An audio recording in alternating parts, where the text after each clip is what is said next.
www.999wefm.com. WeFM News online on demand.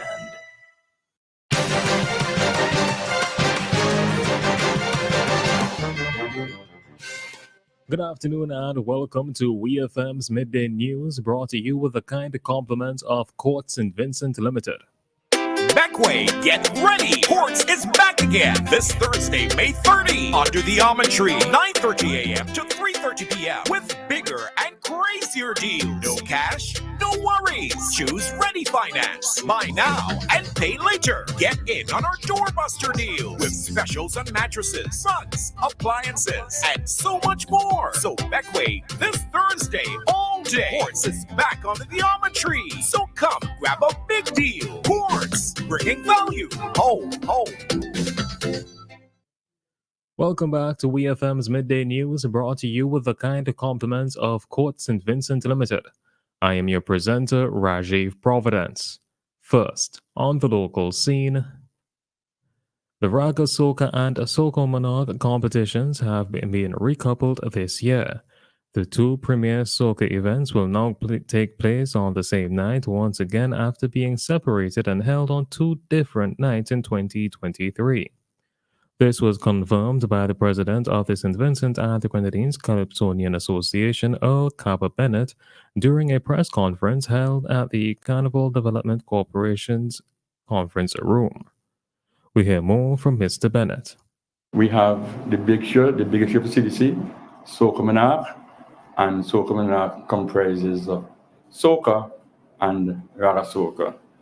I tend not to say power soca because that's actually what Trinidad use, which is soca and raga soca, and they call raga soca groovy soca.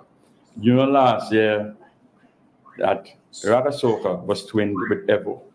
So this year it has gone back to its rightful place on the Saturday night. That was the president of the St. Vincent and the Grenadines Calypsonian Association, Earl Capper Bennett. The competitions, according to CDC's chairman Ricardo Adams at a press conference held last year, was separated following complaints that the event is entirely too long. The chairman last year had also noted the toll that having the competitions in one night had on competitors who had to participate in both.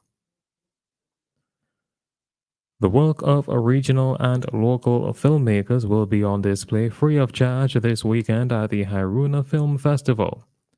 Building on the tremendous success of the last 5 years, the highly anticipated Haruna Film Festival returns this Friday, May 24th for an exciting 2 nights of regional and Vincentian movie screenings. Festival director and filmmaker Aiko Rudet made an appearance on WeFM's Activated Mornings program this week, where she provided a schedule of activities for this weekend's event. We hear more from Miss Rudet.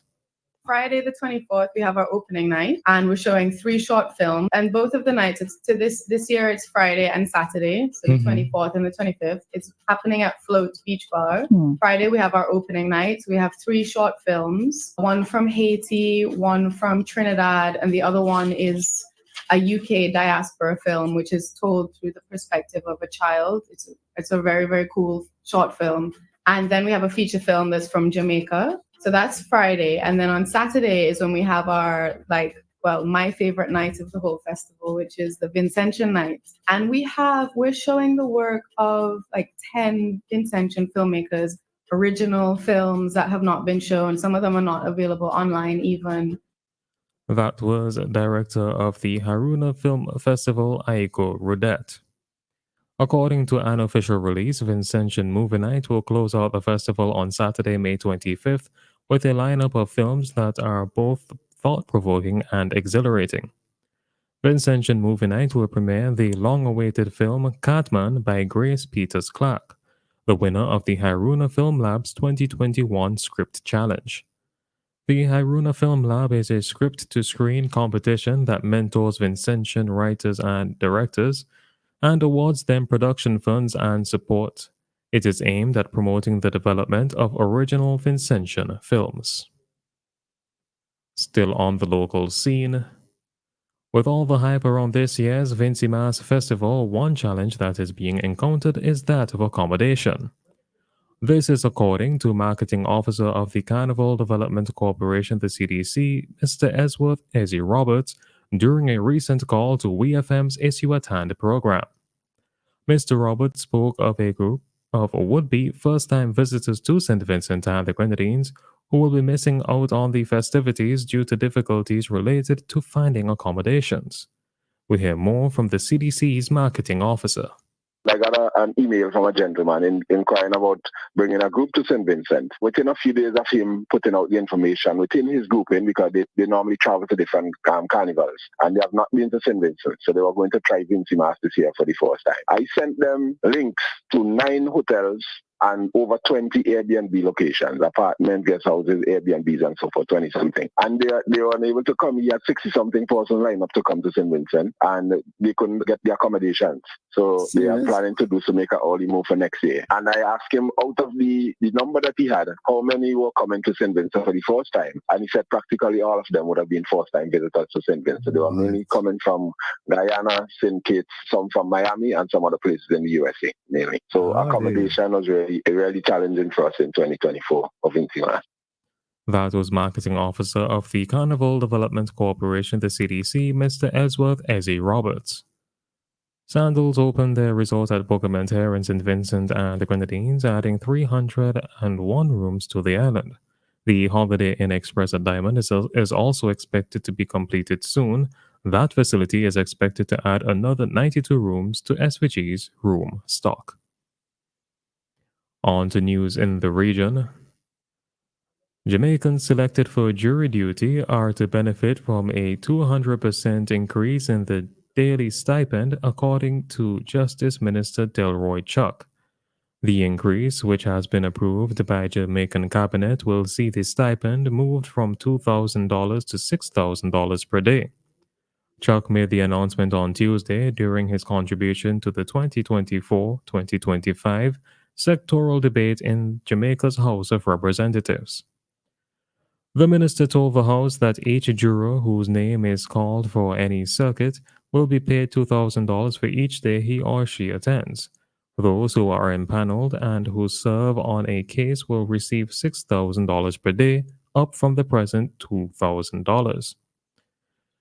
The Justice Minister said the necessary regulations will be brought to Parliament to support the changes. Trinidad and Tobago's Children's Authority said it's provided psychosocial support and medical care to the minor who allegedly abused other residents at a children's home in central Trinidad. The authority said this support and care will continue, adding that steps have been taken to safeguard the children involved. The organization has since launched an investigation into the reports of abuse at the home. It assured that all reports of exploitation involving children in care are taken seriously, and all such reports will always be thoroughly investigated.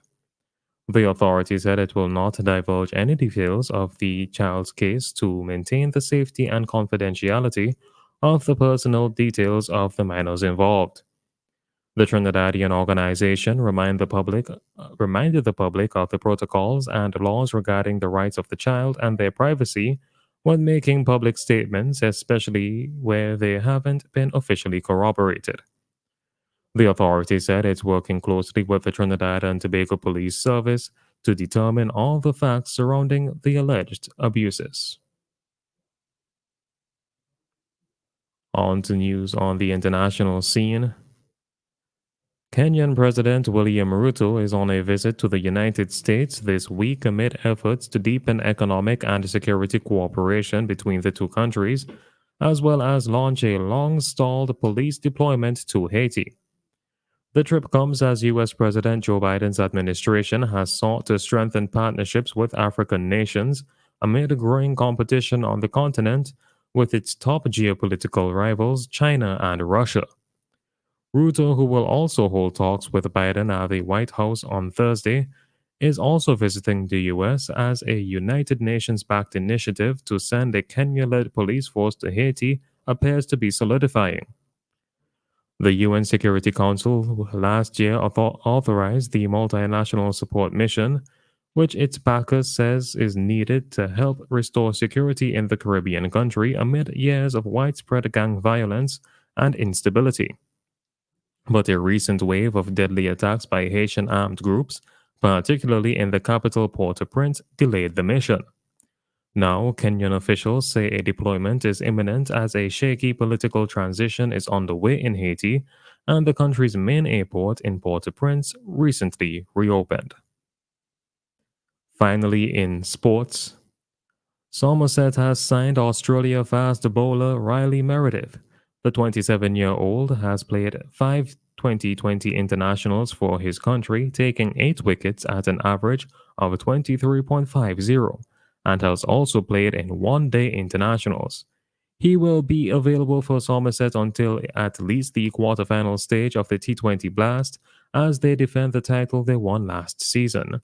Meredith will also be able to play in the group stages of the One Day Cup and what Somerset describe as a managed number of county championship matches. The Tasmania paceman has taken 114 wickets in 91 T20 games at an average of 25.42 and also played for Mumbai Indians and Punjab Kings in the Indian Premier League as well as Hobart Hurricanes in Australia's Big Bash. This has been WEFM's Midday News. I have been your presenter, Rajiv Providence. Join us again at 3 o'clock for WEFM's 3 p.m. news. WEFM's Midday News is brought to you with the kind compliments of Court St. Vincent Limited. Hello, Carnival. Nice to see you again. Hey people, this is Ezra the Fun Machine, and I'm calling all revelers, carnivalists, and bacchanalists. Let me tell you, take a loan of $3,000 or more for your costume and pay only $340 per month with Court's ready cash. Plus, you get to enter to win your loan back. That's right. Pay $0 down and nothing for the first 30 days. All you need is your ID, proof of address, job letter, pay slip, and 2 references. Visit your nearest Court's already cash location today or contact your Carnival band for more details. Experience Carnival 2024 with Court's ready cash. We are ready when you are.